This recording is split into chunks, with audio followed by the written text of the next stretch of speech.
Welcome back. આગળ વધીશું. ગણેશ ચતુર્થીને લઈ અને ભગવાન ગણેશજીની સ્થાપના લોકો અલગ અલગ થીમ ઉપર કરતા હોય છે. ત્યારે માંજલપુર વિસ્તારના હેમાંશુ પટેલે મહાકુંભની એક ભવ્ય થીમ બનાવી છે અને આ સાથે સંપૂર્ણ સજાવટ ઇકો ફ્રેન્ડલી કરી છે. પંડાલમાં મહાકુંભના વિવિધ દ્વારો, ઘાટ, સંગમ, ભાવિકો સાથે પીપા પુલ અને હોડીઓ, સંતો, સાધુઓ સહિતના આકર્ષણનું કેન્દ્ર બન્યા છે.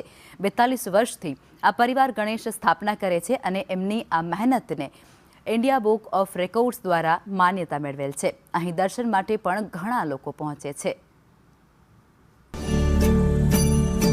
છેલ્લા 42 વર્ષથી આ ગણેશ સ્થાપના કરી છે અલગ અલગ થીમ દ્વારા, અને અમે અલગ અલગ થીમ દ્વારા સોસાયટીને, પબ્લિકને આપણે એક મેસેજ આપવા માગીએ છીએ કે અમારા થ્રુ કોઈક મેસેજ જાય અને કંઈક અમે સોસાયટી માટે કરી શકીએ. તો એ સિલસિલામાં આ વખતે અમે મહાકુંભનું એ કર્યું, કારણ કે મહાકુંભ એક આપણું જે સનાતન ધર્મ જે છે એનો એક એટલો મોટો મેળો થઈ ગયો, જેમાં આટલા કરોડ લોકો એક સાથે મળી અને જે સ્નાન કર્યું, ગંગામાં સ્નાન કર્યું. બીજું કે એનું જે ઓર્ગેનાઇઝેશન થયું એટલું, એટલે દુનિયામાં આખી દુનિયા આમાંથી છક થઈ ગઈ કે આટલું બધું સારું ઓર્ગેનાઇઝેશન છે.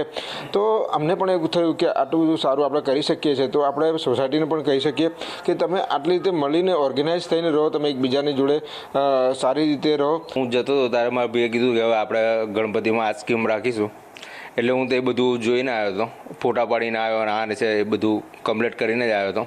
એટલે પછી 3-4 મહિના અમને આ બધું બનાવતા થયું હતું, અને એ પ્રમાણે જે ફોટાને એ પ્રમાણે અમે બધું એ રીતે જ હુબહુ બનાવવાની કોશિશ કરી છે. લાગે છે તમે કે કેટલા પર્સન્ટેજ તમે સફળ થયા છો? હુબહુ 90%. 90%. કારણ કે થોડી જગ્યા બી અમને એ પ્રમાણે થોડી નાની હતી, એટલે થોડું એ થયું. હવે ગર્વ થાય છે ઘરમાં ડેકોરેશન? સવાલ જ નહીં, ગર્વ તો થાય જ ને કે ચાલો જે તે નથી ગયા તે અહીં તો આવી શકશે. ઓકે, એ જોઈને.